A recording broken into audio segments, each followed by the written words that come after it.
ರಾಜ್ಯದಲ್ಲಿ ಹೃದಯಾಘಾತದಿಂದ ಸಾವನ್ನಪ್ಪುತ್ತಿರುವ ಪ್ರಕರಣಗಳು ಹೆಚ್ಚಾಗುತ್ತಿರುವ ಬೆನ್ನಲ್ಲೇ ಈಗ ಬಾಗಲಕೋಟೆ ಜಿಲ್ಲೆಯ ಜಮಖಂಡಿಯ ಮಾಜಿ ನಗರಸಭೆ ಅಧ್ಯಕ್ಷ ಹಾಗೂ ಹಾಲಿ ಸದಸ್ಯ 63 ವರ್ಷದ ಸಿದ್ದು ಮೀಸಿಯವರು ಹೃದಯಾಘಾತದಿಂದ ಸಾವನ್ನಪ್ಪಿದ್ದಾರೆ.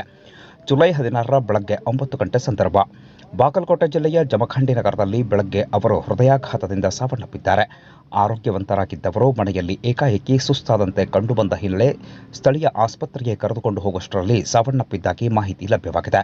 ಕಾಂಗ್ರೆಸ್ ಪಕ್ಷದ ಮುಖಂಡರಾಗಿ ಜಮಖಂಡಿ ನಗರಸಭೆಯ ಅಧ್ಯಕ್ಷರಾಗಿ ಕರ್ತವ್ಯವನ್ನ ನಿರ್ವಹಿಸಿದವರು 4 ಬಾರಿ ಸದಸ್ಯರಾಗಿ ಆಯ್ಕೆಯಾಗಿದ್ದರು. ಏಕಾಏಕಿ ಹೃದಯಾಘಾತದಿಂದ ಸಾವನ್ನಪ್ಪಿದ ಘಟನೆ ಸ್ಥಳೀಯರನ್ನ ದಿಗ್ಭ್ರಾಂತರನ್ನಾಗಿಸಿದೆ. ಕುಟುಂಬಸ್ಥರ ಆಕ್ರಂದನ ಮುಗಿಲು ಮುಟ್ಟಿದೆ. ಸಂಜೆ ಅಂತ್ಯ ಸಂಸ್ಕಾರ ನೆರವೇರಲಿದೆ. ರಾಜ್ಯದಲ್ಲಿ ಹೃದಯಾಘಾತದಿಂದ ಸಾವನ್ನಪ್ಪುತ್ತಿರುವ ಪ್ರಕರಣಗಳು ಜನರನ್ನ ಬೆಚ್ಚಿ ಬೀಳಿಸುತ್ತಿವೆ. ಇನ್ನು ಬಾಗಲಕೋಟೆ ಜಿಲ್ಲೆಯ ಜಮಖಂಡಿಯ ಮಾಜಿ ಶಾಸಕ ಆನಂದ ನ್ಯಾಮಗೌಡ, ಸಹೋದರ ಬಸವರಾಜ ನ್ಯಾಮಗೌಡ, ನಗರಸಭೆ ಅಧ್ಯಕ್ಷ ಪರಮಾನಂದ ಗೌರೋಜಿ, ಮುಖಂಡರಾದ ಶ್ಯಾಮ್ ಘಾಟ್ಗೆ ಅವರು ಸೇರಿದಂತೆ ಸ್ಥಳೀಯ ಮುಖಂಡರು ಮೃತರ ಪಾರ್ಥಿವ ಶರೀರದ ಅಂತಿಮ ದರ್ಶನವನ್ನು ಪಡೆದರು. ವಿವಿಧ ಮಠಗಳ ಮಠಾಧೀಶರು ಕೂಡ ಮೃತರ ಪಾರ್ಥಿವ ಶರೀರದ ಅಂತಿಮ ದರ್ಶನವನ್ನು ಪಡೆದರು. ಇನ್ನು ಸಂಜೆ ಅಂತ್ಯ ಸಂಸ್ಕಾರ ನೆರವೇರಲಿದೆ.